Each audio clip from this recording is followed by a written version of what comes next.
Guys, walk and talk with me right now, because if I sit down I might I might start getting jet laggy again. I've just come off my third flight in 24 hours, and it's interesting this time around. My body is okay if I'm moving, but if I sit, it's a whole different story. So we're gonna walk and talk, and this is in our window just before Tuesday training, which we're doing again, of course, today noon Eastern. But I want to talk to you guys about your career path, like charting and carving your path. And I was reflecting on this on my journey recently about when we become practitioners, what is our end goal with that afterward? And I'm talking like from a professional development career path kind of idea. Like what is our end goal with that? I know for me, it felt like it was just coming in like stages, right? Like first I got my massage therapy degree, and then I got my massage therapy license, and then I got my undergraduate degree, and then I went and got licensed in another city, and I just kept, sort of progressing in that way. But then there comes a point in time where you're like, okay, and to what end? Like, it means to what end? And I remember it was when I was considering my master's degree. I was like, and then what? And then what? And then what?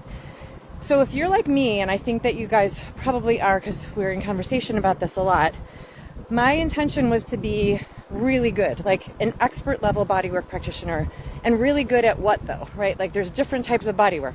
If you want to be a movement practitioner, you might have different aspirations than other movement practitioners in your industry. If you're a massage therapist or manual practitioner, you might have different aspirations. Some of us really, in the manual sector, we really just want to create a bubble for people to actually disengage from the chaoticness in their life. And it's been, several decades since I've been licensed, and that was even before social media and sitting at a computer all day, etc. So it's even more important now, and definitely valuable. But that is a very different career path than someone who wants to work at an orthopedic level and really alleviate pain in non-surgical, non-prescription type ways. Both valid, but different.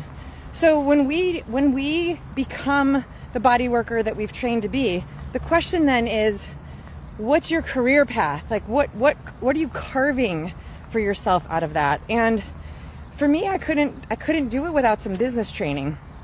And we don't get a whole lot of business training, as you guys know. So how are you going to structure your business? How are you going to structure your private practice if you're in private practice like me? How are you going to navigate the hours for dollars model so that there is value for you, and that you're not working 80 hours a week and can't figure out a way to generate revenue if you're not doing that type of hourly schedule? Like, what is the carved path? And it doesn't matter what yours is. Like, this isn't about you're doing it right or wrong. It's that you had support in figuring that out. Most of us actually only have our skill set training. We don't have the carved career path training part of it. And that's one of the reasons why, because I knew that and I had to go searching for it, it's one of the reasons why I stress that in our community, and it's a huge part of our mastery track for the year. Because being a master practitioner with that type of skill set requires that you also get to develop other parts of you, like how you do that work, how you show up for work. Is your work-life balance, and it's such a kitschy phrase, but is your balance commensurate to the type of output that you're producing? And if not, how do you know how to do that? How do you figure that out when all of our training and all of our continuing education training is all built on building more skill or building more knowledge to then generate more skill with? So I just want to pose the question to all of us, how are you carving your career path? What is it that you ultimately want to do after the next, marked celebration? So if you've got your next license, or you got your next certification, or you moved into your next big office space, or you generated the client base and the hours that you want to work. You're no longer working evenings and weekends, and you work, a more palatable schedule for you. What are you doing then? What's coming for you then? And also, another thing that comes up for my mastery practitioners is once you get really specialized in something, like skill level for orthopedic type injuries, for example, how are you going to how are you going to merge that into what you're already doing? Do you give up this for that? I had some practitioners through the application process recently, because our program's about to begin, say, well, I already did all this training and this other thing, and like, so do I do this or do I do that? Do I do your program, Gina, or do I do that program? Do I learn this method or do I learn that method? And that's the type of thing that we don't learn in our skill-based training.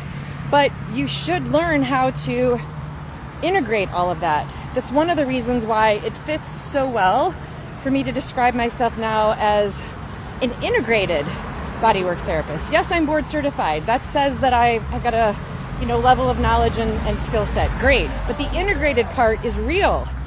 And so for some of us who say that we do integrated work, I really want us to own how it's integrated instead of literally in our mind being splintered between I do this, I do this, I do this, I do this, and they're all like stacked silos next to each other. What if they weren't stacked silos next to each other? What if there was a way to really pull all that together and synthesize what you're doing and carve a career path that completely lights you up?